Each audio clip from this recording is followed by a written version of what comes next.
good evening, and welcome to Having a Drink with Mink. I'm your host, Jason Mink, and I was just hanging out with my new friend here. Put him down. Let's get the essentials out of the way. As you can see, we're back. Wasn't long. I told you it wouldn't be long. That's right. We've got a brand new contract. We're working under much better conditions, aren't we, Larry? That's right. You know, things are going swimmingly. We're actually in a new studio space. Well, sure, you can't tell. You know, we went to great expense to transfer the wooden paneling. You know what I mean? The rug. For some reason, we took the rug. Need to take the rug? I don't think we did. We actually knocked a hole in that wall there to let in ambient light so, you know, you can get the authentic experience. We have a brand, don't you know? Welcome to our brand. Let's get right to it. Larry? The hell is this? You gotta be kidding me. Larry, I can't do the show without the glass. I mean, the glass is the show. When it comes right down to it, we've been doing the show with the glass since before the beginning, even. I'm not saying this is nice. Yeah, it does have a kitty on it. Okay, sure, I'll give you that, but this is no good. Okay, apparently we're working on it. We're going to track that glass down, I hope. Larry, I can't do it without the glass, but let's make do with what we do have here. I don't know. I think the ratio of space to distance here, it's off. It's going to throw me off my game. I'm sorry, folks. We'll do our best. After all, we are back, aren't we? Yes, we are. So, I do have some new action figures to show you. Teeny tiny action figures for the most part. This is Yoda. He's from The Empire Strikes Back. Kenner brought us this figure in 1980. And I remember being instantly taken with both the character and the action figure. Kenner knew that, they had us, on the ropes when it came right down to it. And they charged us a full price for this little guy. They didn't just pack him with someone else. No, they sold you this figure for the same price as Chewbacca, Darth Vader, Gamorrean Guard, even though he wouldn't come a little bit later. But, Kenner made it a point to pack this figure with additional items, so you felt like you were getting your money's worth at any rate. So he's got an authentic cloth robe there. He's got a little belt where he's carrying that thing. I think he filched that from Luke at one point in time. And he's got a snake. Those are all authentic pieces.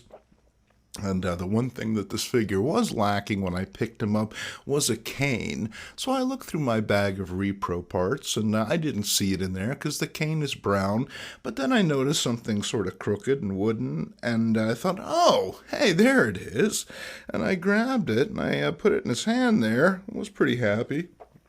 As far as it goes, I don't think the color of it really matters so much. Yoda ain't tripping over plastic, neither should I.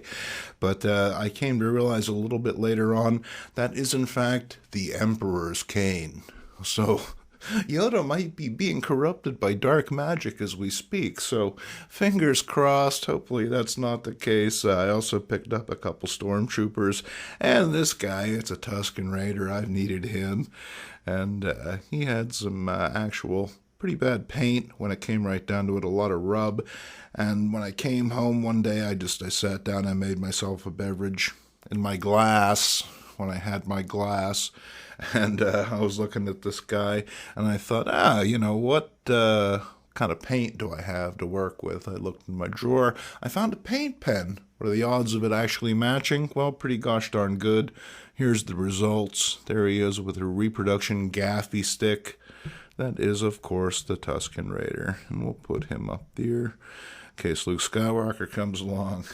All right, well, let's get right to it. As you can see, we do have an awful lot of comics to show you, so we're going to jump right in, and this has always been one of my favorite Action Comics covers. I mean, who doesn't like hamburgers? Apparently Superman does, and I gotta say, ultimately, why not? To be served an unending stream of delicious burgers by a bevy of beautacious waitresses has to be better than fighting the toy man for the 30th time. And then what's on the inside? Why, no less than this fantastic ad featuring what I believe is art from Joe Kubert. This is Tarzan discovers the land of the prehistoric animals. Walking through the jungle, Tarzan falls through a time hole. Yeah, that's how it happened to me.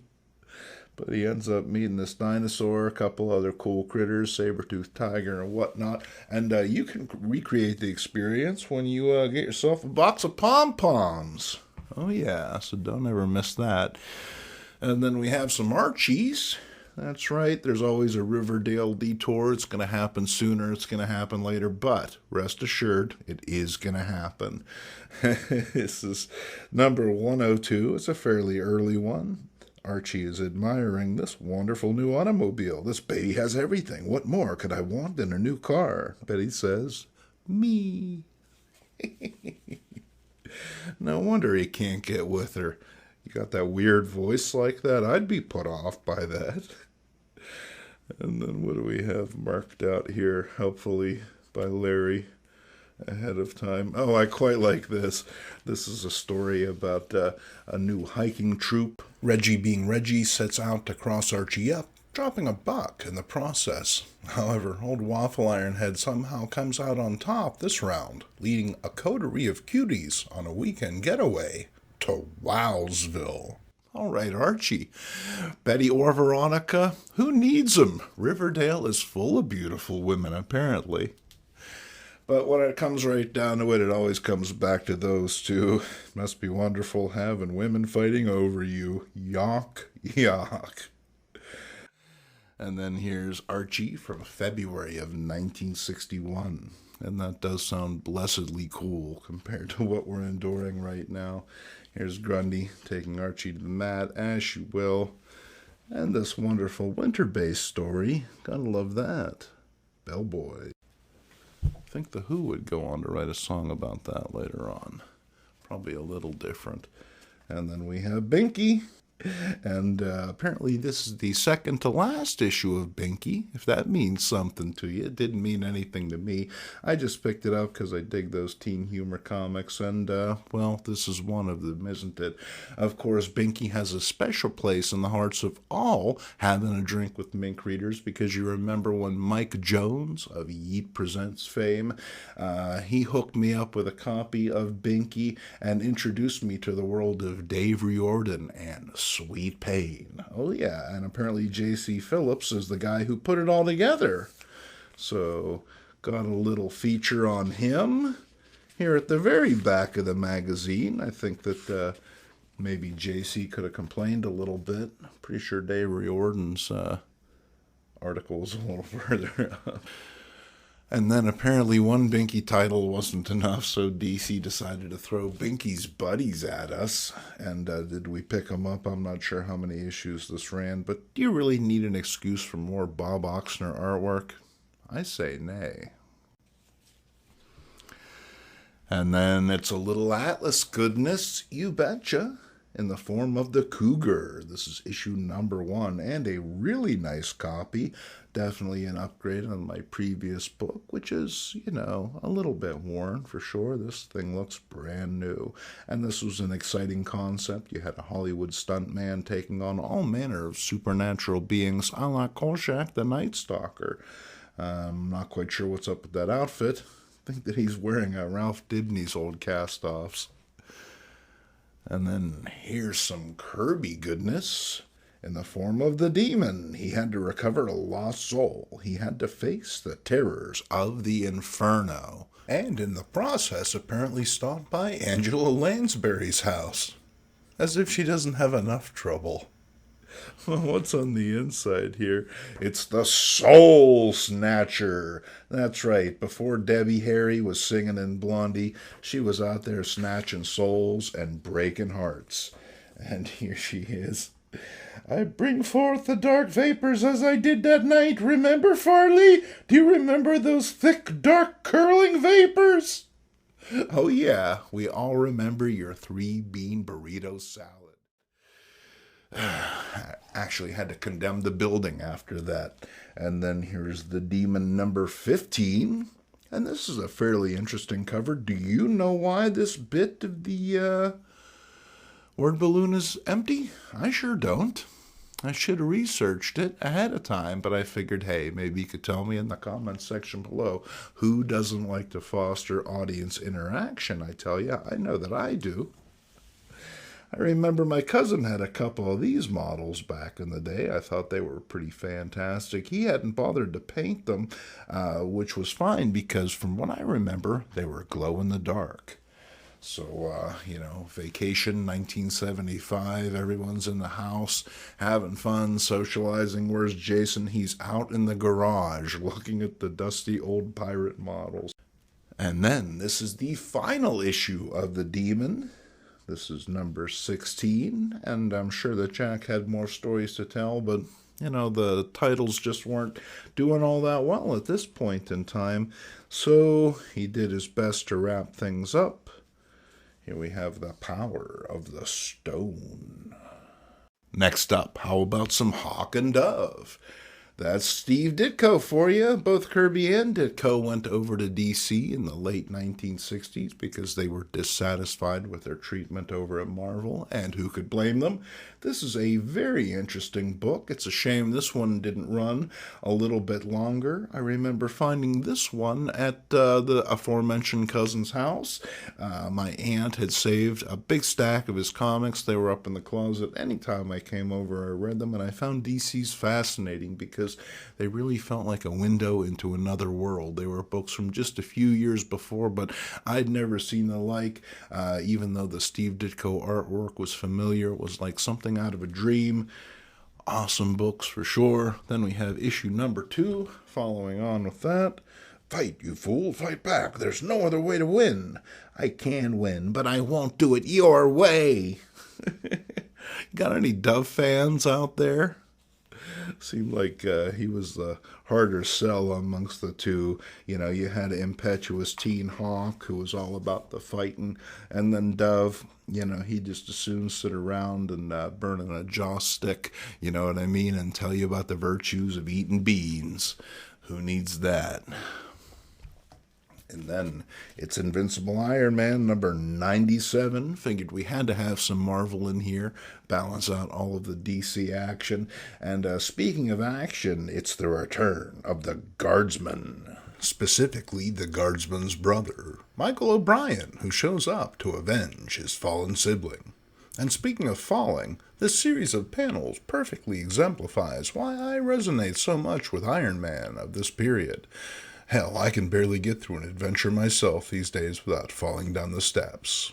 And then following on, it's Iron Man 98. And this issue, The Living Inferno, that is Sunfire. But what's this? That's not the shellhead that we're used to. The original is back, baby. That's right, Marvel never met an idea that it couldn't pummel into the ground. Speaking of being pummeled into the ground, this is a great issue of Jerry Lewis. This is number 102. Wow, hard to believe the title went for that long, huh? Bob Oksner also provides the art for this book, and it's the sort of screwball, over-the-top stuff that you'd expect to find in a Lewis vehicle. I'm not sure about this, though. I'm not sure at all. And following on with more Kirby continuity, it's the all-new Jimmy Olsen. That's right, we left the old one hanging back there on the rack. We have no use for him. Kirby brings them all together. It's the last day of the world, don't you know? The Newsboy Leigon, the Guardian, and no less than Superman himself. And what's happening on the inside? Well, wouldn't you know it, it's one of those colossal Kirby collages. And I kind of have to wonder how DC felt, when Kirby would hand in 2 pages of this. You're like, are we really paying this guy all this money to, have an arts and crafts class on our watch? But then you get a Titanic splash like this, and you realize, well, he was making it all the worthwhile, wasn't he? Yes, he was. And then following on with more Jimmy Olsen, Here's issue number 138, and it's the big boom. Everybody in this one, well, everyone was in the last one. You can't really use that as a selling point if it's in every issue. Come on, Jack. It says, don't be a chicken. Read all about Doomsday. Well, I'm not a chicken. I'm just judicious about how I spend my 15 cents. Jeez, I don't need to throw names around. And then here's the creature from the last issue. He's breaking free after some captivity. Aruk? Yeah, I'm guessing that'd be a pretty scary sound coming from him anyway. And these jimmies are a little distressing when it comes right down to it because of the Superman face redraws. Really no reason for that. And what more could you possibly ask for? Well, how about 13 pages of Star-Spangled comics featuring another smashing Newsboy Leigon story featuring the Guardian? And, yeah, okay, Guardian looks set to fight off a guy with a machine gun, but then you got 4 kids. Can't we get them shields and hard hats, too? Jeez. And then our final Jimmy Olsen of the night. It's the wildest yet. It's Homo Disastrous. What's that all about, you might be asking? Well, according to the splash page, Jimmy actually looking pretty good right now. Oh, wait. No, that's not him. That's him. I think I'd actually like to read a story with her instead. But Jimmy, he's been devolved. Yes, he has. He's reverted into Neolithic times, and if you've ever wanted to see a caveman Jimmy riding a fanciful mammoth-type elephant creature into battle, well, this is the comic for you. Yeah, it is. You're not going to want to miss it. Speaking of not missing it, here's little Lotta, and she's knocking quite a few holes in our perception of what a humorous comic might be. That's right. You know, I know a lot of folks might write little Lotta off, but when it comes right down to it, she provides you with tales that you just can't forget, like A Member to Remember.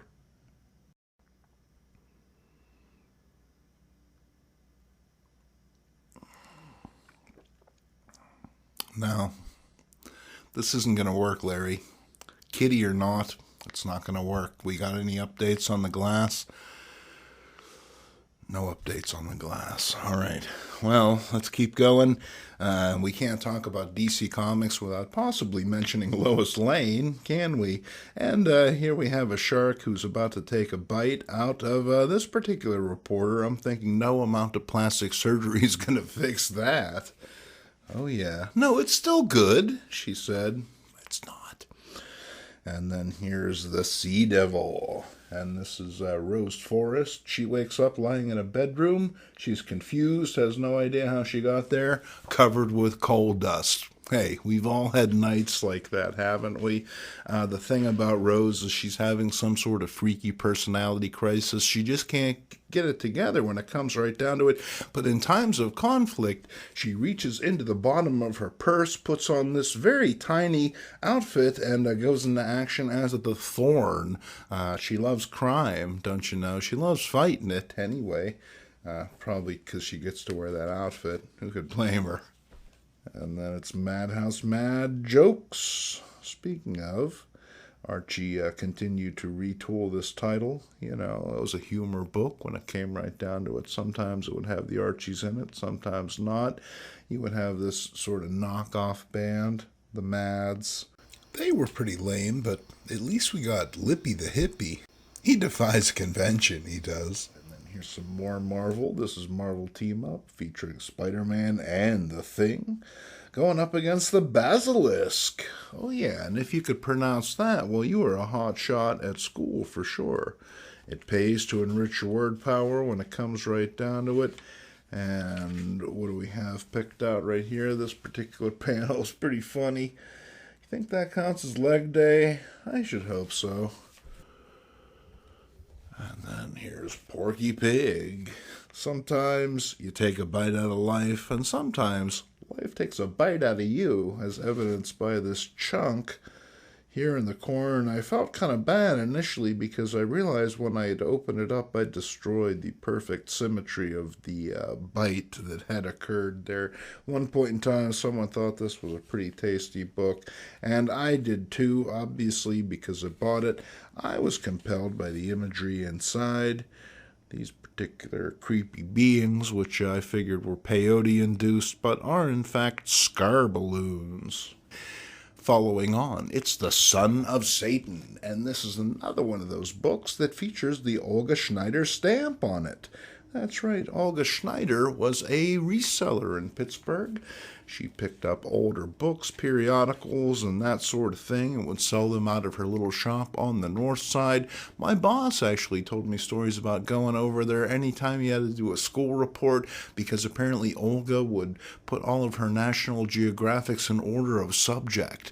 So the kids would walk in, they'd say, "Hey, I'm writing about, I don't know, Egypt," and Olga would point them in the right direction. But I gotta wonder if Olga ever really took a look on the inside of a comic book like The Son of Satan, because there's some pretty heady imagery when it comes right down to it. Oh sure, Olga, you're making a dime off of old comics, but, a flaming goat-headed demon, is that really something you should be selling to the kids? And then, what do we got? Oh, what appeared to be the last comic in the box, but, well, if you're going to go out, you might as well go out with a bang. That's right, it's Werewolf by Night number 36, and here's Jack Russell in some kind of creepy dungeon where the floor is turning into a skull with blinged out teeth, breathing a hideous miasma that's transforming into this caped dude with tentacles for arms, while a rat looks on. I mean, do we really even need the rest of the comic, I ask you? Well, since we did buy it, figured I'd point this out to you if you're a fan of Evil Dead.